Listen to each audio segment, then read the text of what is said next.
Assalamualaikum warahmatullahi wabarakatuh. Video ini merupakan video pembelajaran materi transendental. Nah, sebelum masuk ke materi, alangkah baiknya kita perkenalan dulu ya. Pertama, perkenalkan nama saya Ita Siti Hardianti Ismail sebagai ketua dari kelompok transendental. Perkenalkan, nama saya Nur Taufik Septianto sebagai anggota di kelompok transendental. Perkenalkan, nama saya Aguni Nadia Ginting sebagai anggota di kelompok transendental. Perkenalkan, nama saya Andini Dwi sebagai anggota di kelompok transendental. Saya Reza Nanda Ramadina sebagai anggota kelompok transendental. Perkenalkan, nama saya Nadia Afifah Nurzihan sebagai anggota di kelompok transendental. Perkenalkan, nama saya Ignatius Dewanto Indrajaya. Saya sebagai programmer di kelompok transendental. Nah, itu tadi perkenalan dari kami. Selanjutnya, untuk pembahasan materi itu ada dua subbab, yaitu yang pertama, konsep dasar transendental dan penerapan ekonomi dalam transendental.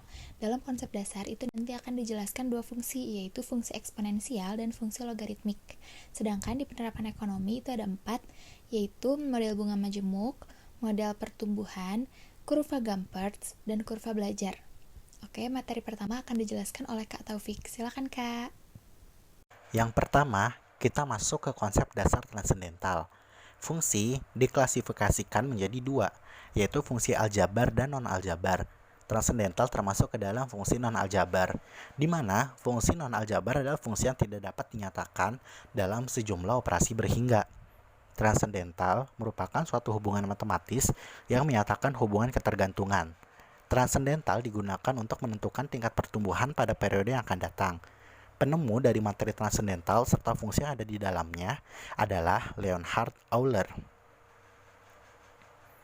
Lalu ada fungsi-fungsi yang termasuk ke dalam fungsi transendental, yaitu terdapat fungsi eksponensial, fungsi logaritmik, fungsi trigonometrik, dan fungsi hiperbolik. Fungsi eksponensial berbeda dengan fungsi pangkat. Fungsi pangkat adalah suatu fungsi di mana variabel bebasnya dipangkatkan dengan suatu konstanta. Sedangkan fungsi eksponensial adalah suatu fungsi di mana konstantanya dipangkatkan dengan variabel bebasnya. Lalu ada fungsi logaritmik. Fungsi logaritmik merupakan kebalikan dari fungsi eksponensial. Variabel bebasnya merupakan bilangan logaritma. Bentuk fungsi logaritmik yang paling sederhana adalah y sama dengan n log x. Selanjutnya ada fungsi trigonometrik. Trigonometri diambil dari bahasa Yunani, yaitu dari kata trigonos dan metron. Trigonos yang berarti segitiga dan metron berarti ukuran. Sehingga trigonometri dikenal sebagai ilmu ukur segitiga. Contoh dari fungsi trigonometrik yaitu y sama dengan sin x atau y sama dengan cos 2x. Yang terakhir ada fungsi hiperbolik. Fungsi hiperbolik adalah salah satu hasil kombinasi dari fungsi-fungsi eksponen. Fungsi hiperbolik memiliki rumus atau formula. Selain itu memiliki inverse serta turunan dan antiturunan fungsi hiperbolik dan inversenya.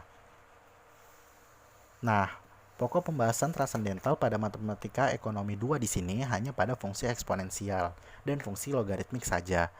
Baik fungsi eksponensial maupun logaritmik, keduanya memiliki hubungan yang erat, dikarenakan fungsi logaritma adalah fungsi balik atau inverse dari fungsi eksponen tertentu, atau sebaliknya. Lalu kita masuk ke dalam fungsi eksponensial. Fungsi eksponensial berbeda dengan fungsi pangkat. Fungsi pangkat adalah suatu fungsi di mana variabel bebasnya dipangkatkan dengan suatu konstanta.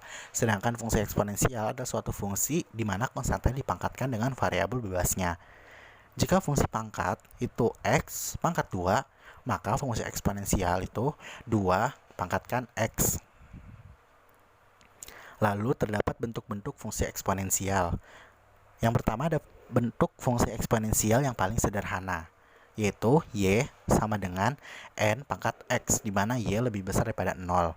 Lalu ada bentuk fungsi eksponensial yang lebih umum, yaitu y sama dengan ne pangkat kx plus c, di mana n tidak sama dengan 0 dan nilai e sama dengan 2,71828. Nilai e di sini adalah nilai mutlak, artinya sudah terdapat dari rumusnya. Lalu kita masuk ke dalam hukum-hukum eksponensial. Yang pertama, jika a pangkat 0, maka sama dengan 1. Contohnya, Z sama dengan 2 pangkat 0, maka Z sama dengan 1. Yang kedua, jika A pangkat min K menjadi 1 per A pangkat K. Contohnya, Z sama dengan 5 pangkat min 2, maka Z sama dengan 1 per 5 pangkat 2, sama dengan 1 per 5 atau 0,2. Yang ketiga, jika A pangkat 1 per Q, maka menjadi Q akar dari A. Contohnya, Z sama dengan 25 pangkat 1 per 2, maka Z menjadi akar dari 25. Z sama dengan 5. Yang keempat, jika A pangkat M dikali A pangkat N akan menjadi A pangkat M plus N. Contohnya, Z sama dengan 5 pangkat 2 dikali 5 pangkat 1. Maka Z sama dengan 5 pangkat 2 plus 1. Jadi 5 pangkat 3. Maka hasil akhirnya yaitu 125. Hukum yang kelima, jika A pangkat M per A pangkat N, maka menjadi A pangkat M min N. Contohnya, Z sama dengan 15 pangkat 2 per 15 pangkat 1. Z sama dengan 15 pangkat 2 min 1. Z sama dengan 15 pangkat 1 atau Z sama dengan 15. Lalu yang terakhir, jika A pangkat M dalam tanda kurung dipangkatkan lagi dengan K, maka menjadi A pangkat M dikali K. Contohnya, Z sama dengan 2 pangkat 5 dalam tanda kurung dipangkatkan lagi dengan 2. Maka Z menjadi 2 pangkat 5 dikali 2. Z sama dengan 2 pangkat 10. Hasil akhirnya yaitu 1024. Lalu terdapat contoh 1. Tentukan titik potong kurva eksponensial Y sama dengan E pangkat 0,25x min 2 pada masing-masing sumbu dan hitunglah F2-nya. Jawab, pada sumbu X dan Y sama dengan 0. E pangkat 0,25x min 2 sama dengan 0. Maka kita pindah ruaskan menjadi E pangkat 0,25x sama dengan 2. 2-nya di sini yang tadinya negatif pindah ruas menjadi positif. Maka menjadi ln E pangkat 0,25x sama dengan ln 2. 0,25x ln E sama dengan ln 2. 0,25x sama dengan 0,6931. X sama dengan 2,7725. Maka titik potongnya ditemukan yaitu 2,7725,1. Nah, ini merupakan bentuk kurva dari contoh 1 yang tadi. Sekian penjelasan dari saya, selanjutnya akan dijelaskan oleh Kak Aguni. Terima kasih. Oke, tadi yang pertama sudah dibahas mengenai fungsi eksponensial. Sekarang kita akan membahas fungsi logaritmik. Fungsi logaritmik itu kebalikan dari fungsi eksponensial, di mana variabel bebasnya itu merupakan bilangan logaritma. Nah, logaritma itu dapat diartikan sebagai pangkat dari suatu bilangan pokok untuk menghasilkan suatu bilangan tertentu. Sedangkan fungsi logaritma itu adalah fungsi yang variabel bebasnya merupakan bilangan logaritma. Selanjutnya, ada bentuk-bentuk fungsi logaritmik. Bentuk fungsi logaritmik yang paling sederhana itu adalah Y sama dengan N log X. Nah, N di sini itu dinamakan basis, dan X-nya itu dinamakan numerus. Dengan syarat, N lebih besar daripada 0, artinya itu N-nya itu tidak boleh bernilai negatif, harus positif. Dan syarat yang kedua, N-nya itu tidak boleh bernilai 1. Selanjutnya, bentuk fungsi X logaritmik ponensial yang lebih umum, yaitu Y sama dengan A ln 1 ditambah X ditambah B, dengan syarat X-nya itu lebih besar daripada min 1. Lanjut, kita masuk ke hukum-hukum logaritma. Hukum yang pertama yaitu log A dikali B, yaitu log A ditambah log B. Hukum yang kedua, log A per B, yaitu log A dikurangi dengan log B. Hukum yang ketiga ada A log B, yaitu log B per log A. Hukum yang keempat ada A log B, yaitu C. Maka A pangkat C sama dengan B. Hukum yang kelima ada A log A, yaitu 1. Hukum yang keenam ada log X pangkat N, yaitu N-nya kita pindahkan ke depan, sehingga N log X. Hukum yang ketujuh ada A log 1, yaitu 0. Dan hukum yang kedelapan ada A pangkat A log B, yaitu B. Berikutnya di sini ada contoh. Tentukan titik potong kurva logaritmik Y sama dengan min 2,1 dikali len 1 plus X min 2 pada masing-masing sumbu dan hitunglah F2. Untuk menjawabnya yang pertama, pada sumbu X, Y sama dengan 0. Maka, min 2,1 dikali len 1 plus X min 2 sama dengan 0. Nah, min 2-nya ini kita pindah ruaskan ke sebelah kanan, sehingga menjadi min 2,1 dikali len 1 plus X sama dengan 2. Len 1 plus X sama dengan min 0,9523, didapat dari 2 dibagi dengan min 2,1. 1 plus X sama dengan E pangkat min 0,9523. 1 plus X sama dengan hasil dari E pangkat min 0,9523, yaitu 0,3858. Jadi, X-nya kita dapatkan yaitu 0,6141. Sehingga titik potongnya yaitu 0,6141,0. Yang kedua, pada sumbu Y, X sama dengan 0. Maka, Y sama dengan min 2,1 dikali len 1 plus X min 2. Kita substitusikan X sama dengan 0. Maka, Y sama dengan min 2,1 dikali len 1 plus 0 min 2. Y sama dengan min 2,1 dikali len 1 min 2. Y sama dengan min 2,1 dikali nilai dari len 1 yaitu 0 min 2. Sehingga Y-nya itu kita dapatkan min 2. Jadi, untuk titik potongnya adalah 0, min 2. Selanjutnya untuk X sama dengan 2, yaitu Y sama dengan min 2,1 dikali len 1 plus X min 2. Kita substitusikan X-nya yaitu 2. Menjadi Y sama dengan min 2,1 dikali len 1 plus 2 min 2. Y sama dengan min 2,1 dikali len 3 min 2. Y sama dengan min 2,3070 min 2. Sehingga Y-nya kita dapatkan yaitu min 4,3070. Jadi titik potongnya adalah 2, min 4,3070.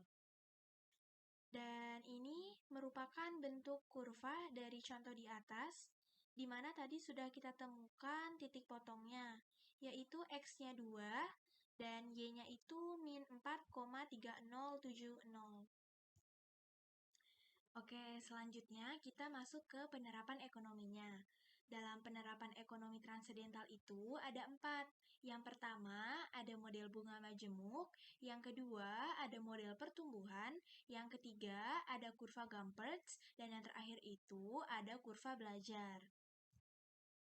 Selanjutnya, kita masuk ke penerapan ekonomi yang pertama, yaitu model bunga majemuk. Bunga majemuk itu digunakan untuk menghitung jumlah nilai di masa mendatang ditambah dengan akumulasi penambahan bunga. Contohnya yang pertama, besarnya pembelian kredit di masa mendatang berdasarkan tingkat suku bunganya. Contoh yang kedua, jumlah investasi yang akan diterima di masa mendatang dengan diketahui jumlah nilai sekarang dan juga tingkat suku bunganya. Selanjutnya kita masuk ke rumus model bunga majemuk. Nah, rumusnya itu ada 3. Rumus yang pertama yaitu Fn sama dengan P dikali 1 ditambah I pangkat N. Nah, rumus ini digunakan jika pembayaran bunganya itu dilakukan sekali dalam 1 tahun. Kemudian rumus yang kedua yaitu Fn sama dengan P dikali 1 ditambah I per M pangkat M dikali N. Nah, rumus yang kedua ini digunakan jika pembayaran bunganya itu dilakukan lebih dari sekali dalam setahun. Misalnya itu per triwulan, per caturwulan, per semester.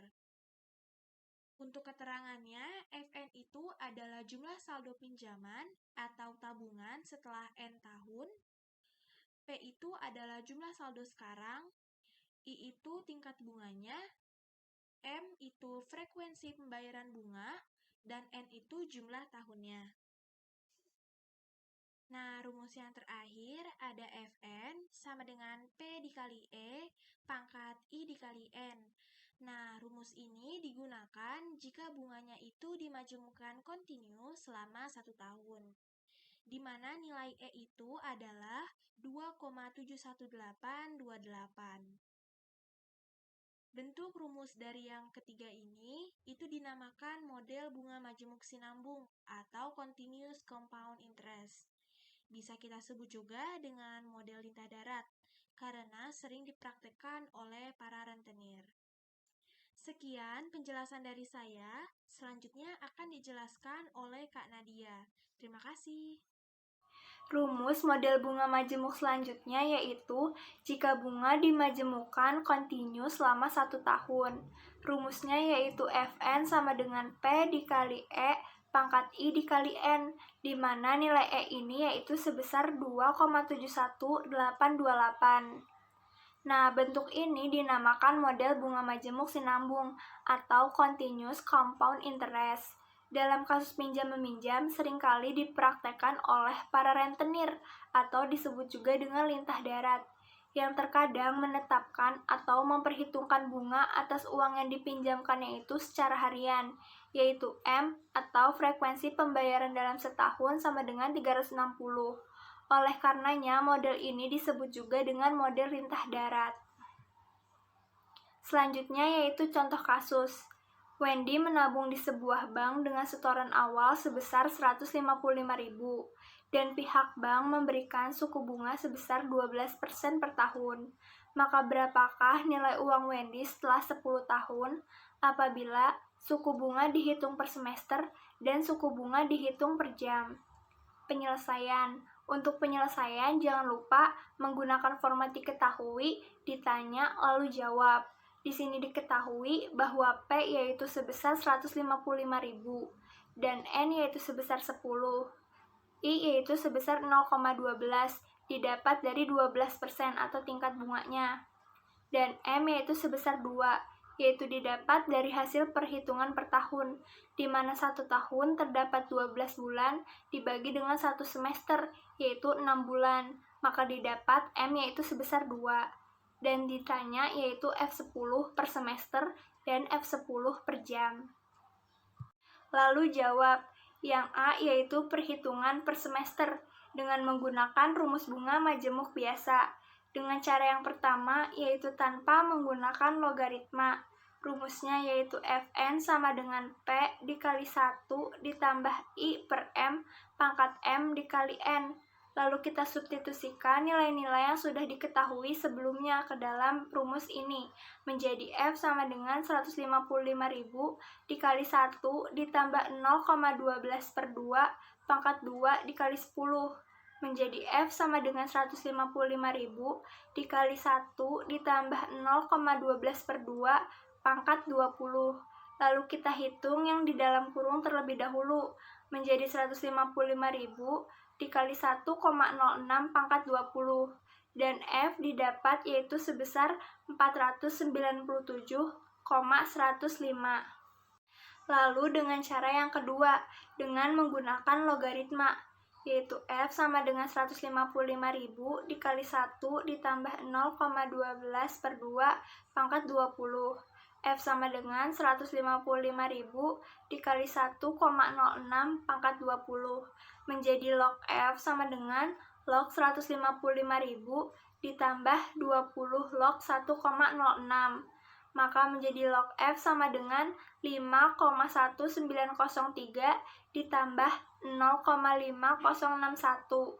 Log F menjadi 5,6964, maka didapat F yaitu sebesar 497,49.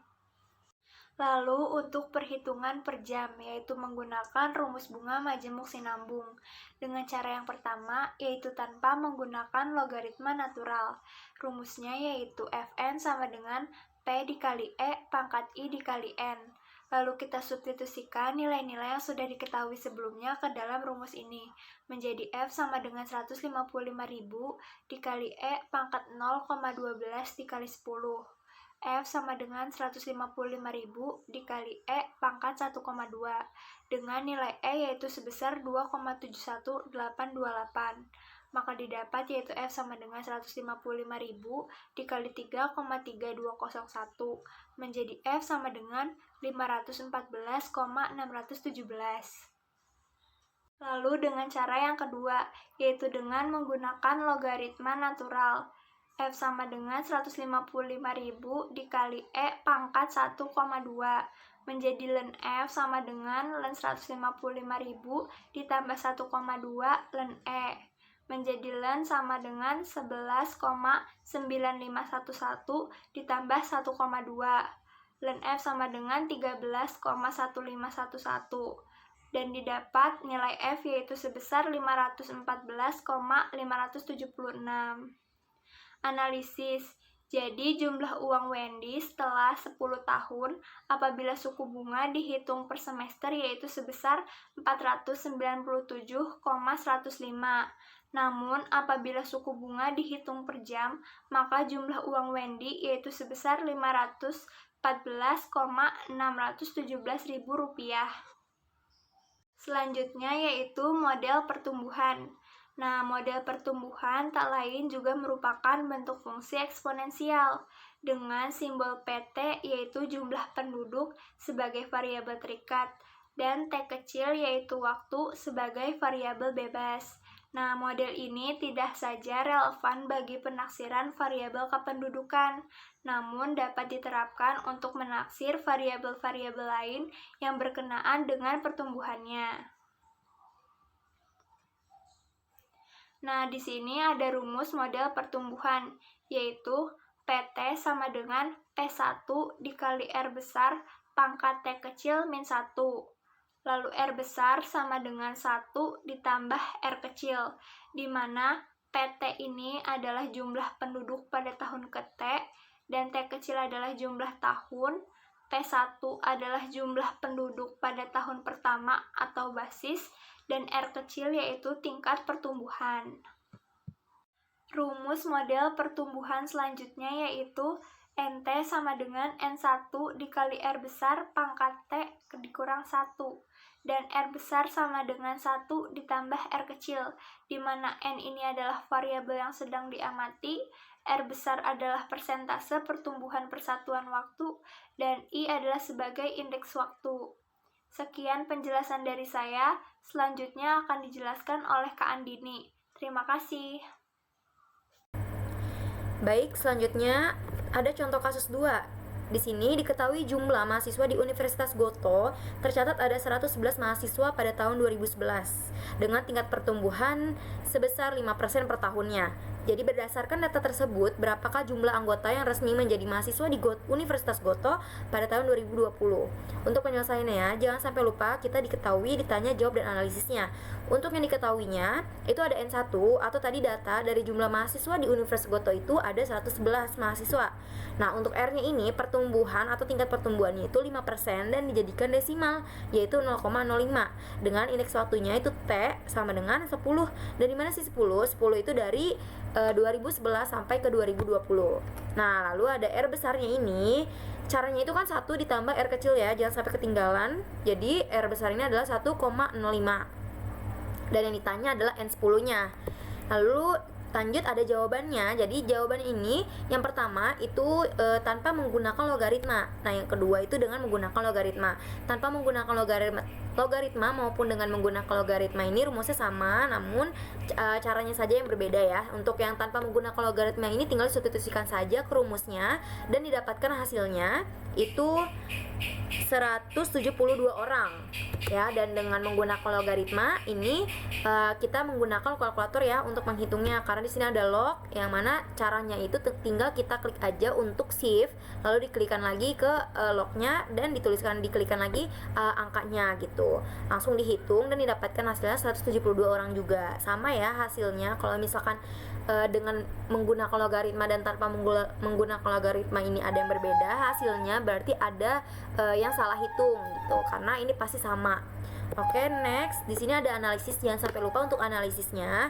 Jadi dalam jangka waktu 10 tahun nih ke depan diperkirakan jumlah mahasiswa Universitas Goto ini akan meningkat menjadi 172 orang dengan jumlah peningkatan ini sebanyak 61 orang. Kita next ada kurva Gompers. Di sini kurva Gompers ini digunakan untuk menganalisis variabel yang meningkat secara eksponensial selama jangka waktu tertentu. Nah, tetapi sesudah ini peningkatannya itu sangat kecil atau tidak berarti meskipun waktu terus berjalan. Nah, kita langsung ke ada gambar kurvanya. Di sini untuk gambar kurvanya sendiri sudah bisa kita lihat untuk tipe 1 dan tipe 2-nya. Nah, yang mana tipe 1-nya ini apabila A-nya itu lebih besar dari 0 atau lebih kecil dari 1 per E-nya, yang mana E-nya ini tadi sudah ada ya untuk nilai ketentuannya. Nah, untuk yang A ini lebih besar dari sama dengan 1 per E atau lebih kecil dari 1, itu tipe 2. Seperti yang sudah kita lihat di sini ada gambar kurvanya, sudah kita lihat ya untuk tipe 1 dan tipe 2-nya. Nah, next di sini ada rumus kurva Gompers. Di sini ada N sama dengan C dikalikan A dikalikan pangkatkan dengan R dan dipangkatkan lagi dengan T. Nah, untuk lebih memudahkannya adalah N sama dengan atau N chart ya. Jadi kita bisa lebih mudah untuk mengingatnya. Yang mana N ini adalah jumlah variabel tertentu yang sedang diamati dan C yang ini adalah batas jenuh pertumbuhannya. Untuk A-nya itu proporsi pertumbuhan awal, R itu tingkat pertumbuhan rata-rata dan T-nya itu adalah indeks waktunya. Kita langsung aja ke contoh kasusnya. Jadi Selena ini memiliki usaha toko tas. Setelah diamati, setiap bulannya mengalami peningkatan jumlah produksi sebesar 10%. Nah, waktu awal produksi ini hanya memproduksi 500 buah. Nah, jika batas jenuh pertumbuhan sebesar 1220, berapakah jumlah tas yang akan diproduksi oleh Indi pada bulan kelima? Jadi penyelesaiannya itu diketahui ditanya jawab analisis ya, jangan sampai lupa. Jadi diketahuinya ini tadi C-nya itu 1220 atau tadi batas jenuhnya, dan A-nya ini ada 500 per 1220. Jangan lupa nih dihitungnya jadi X dibagi dengan C ya. Nah, didapatkan hasilnya 0,4098. Dengan R-nya itu ada 0,1 atau dari peningkatan jumlah produksinya itu 10% ya, dijadiin desimal menjadi 0,1. Dan indeks waktunya itu adalah 5 atau pada bulan kelimanya. Seperti itu, langsung aja kita ke jawabannya. Yang pertama itu ada tanpa menggunakan logaritma dan dengan menggunakan logaritma. Ini sama seperti yang tadi untuk menghitungnya. Yang untuk yang dengan menggunakan logaritma menggunakan kalkulator, dan untuk tanpa menggunakan logaritma disubstitusikan saja dan langsung dihitung. Dan didapatkan hasilnya itu 1219 orang. Nah, dengan analisis, jadi setelah beroperasi 5 bulan, si Selena ini akan menjual 1219 unit tasnya jika penjualannya awalnya itu sebesar 500 unit dengan tingkat pertumbuhannya 10% setiap bulan dan batas jenuh produksi 1220. Seperti itu ya. Selanjutnya akan dilanjutkan oleh Kananda. Terima kasih Kak Andini. Selanjutnya saya akan menjelaskan tentang kurva belajar. Metode ini lebih banyak digunakan ke dalam penerapan ekonomi untuk menggambarkan perilaku produksi dan biaya dalam hubungannya dengan variabel waktu. Untuk bentuk dasarnya sendiri yaitu Y sama dengan M dikurang SE dipangkatkan dengan min K dikali X. Untuk gambar dari kurva belajar itu sendiri seperti ini, di mana Y itu sama dengan M. Selanjutnya, di dalam kurva belajar itu terdapat dua perilaku. Yang pertama perilaku produksi dan yang kedua adalah perilaku biaya.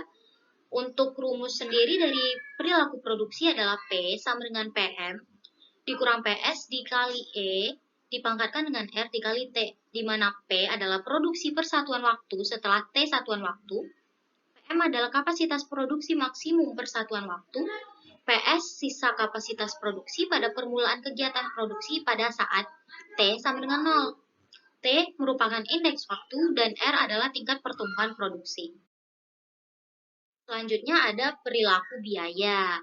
Perbedaannya dengan perilaku produksi, apabila perilaku produksi menggunakan P, maka perilaku biaya menggunakan C, yaitu cost. Jadi rumusnya adalah P sama dengan CM dikurang CS dikali E dipangkatkan dengan min R dikali T. Kita langsung ke contoh kasus. Di sini jika diketahui PT LED mampu meningkatkan produksi perusahaannya sebesar 15% untuk setiap bulan. Di samping itu, perusahaan ini dapat menghasilkan kapasitas maksimum sebesar 25% waktu awal produksi berdasarkan kapasitas yang telah ditentukan. Diketahui juga, produksi maksimum perusahaan ialah 5.220 unit. Berdasarkan data tersebut, maka berapa unit produksi setelah kegiatan produksi berjalan 12 bulan?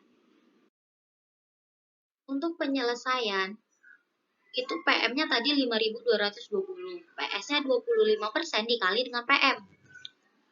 Sehingga, dia dapatlah hasil untuk PS yaitu 1.305. R-nya 15% dijadikan desimal 0,15 dan T-nya tadi 12 karena yang diminta 12 bulan. Yang ditanya itu adalah produksi pada bulan ke-12. Untuk menjawab yang pertama itu kita tanpa menggunakan logaritma, menggunakan rumus PM dikurang PS dikali E dipangkatkan R dikali T. PM-nya tadi 5.220, tinggal kita substitusikan ke dalam rumus, PS-nya 1.305, E ini merupakan eksponensial, dipangkatkan dengan min 0,15 dikali 12. Selanjutnya, yang harus kita kerjakan itu adalah pangkat dari eksponensialnya. 0,15 dikali 12 itu adalah min 1,8. Selanjutnya, tinggal kita substitusikan, eksponensial dipangkatkan dengan min 1,18 hasilnya adalah 0,1652. Nah, untuk P12 adalah 5.220 dikurang 215,586 dan didapatlah hasil akhir untuk P12 adalah 5.004. Cara kedua yaitu dengan menggunakan logaritma. Kita substitusikan ke dalam rumus yang pertama. P12 sama dengan 5.220 dikurang 1.305 dikali eksponensial dipangkatkan dengan min 0,15 dikali 12. P12 sama dengan 5.220 dikurang 1.305 dikali E dipangkatkan dengan min 1,8. Ingat, 1,8 ini didapat dari 1,15 dikali 12. Selanjutnya, kita mencari turunan dari E-nya. Sehingga didapatlah ln P12 sama dengan 5.220 dikurang 1.305. 1,8-nya kita taruh di depan, kemudian kita lnkan E-nya. Dan 12 sama dengan 5.200 dikurang 1.305. Untuk menghilangkan E, itu kita cari dengan andilan, dikurang 1,8. Sehingga didapatlah P-nya itu 5.220 dikurang 1.305, antilen dikurang 1,8, hasilnya 0,1652. P12 sama dengan 5.220 dikurang 2.500,586. Sehingga didapatlah hasil untuk P adalah 5.004. Terakhir, kita analisis. Dengan kapasitas produksi maksimum sebesar 5.220 unit, dan peningkatan produksi 15% untuk setiap bulan, maka jumlah hasil produksi perusahaan pada 12 bulan berikutnya adalah 5.004 unit.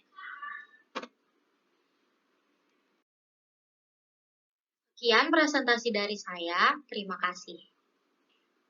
Sekian penjelasan materi yang dapat kami sampaikan. Mohon maaf atas segala kekurangan yang terdapat dalam video ini. Semoga video ini bermanfaat ya. Terima kasih sudah menyaksikan video ini sampai selesai. Wabillahi taufiq wal hidayah. Wassalamualaikum warahmatullahi wabarakatuh.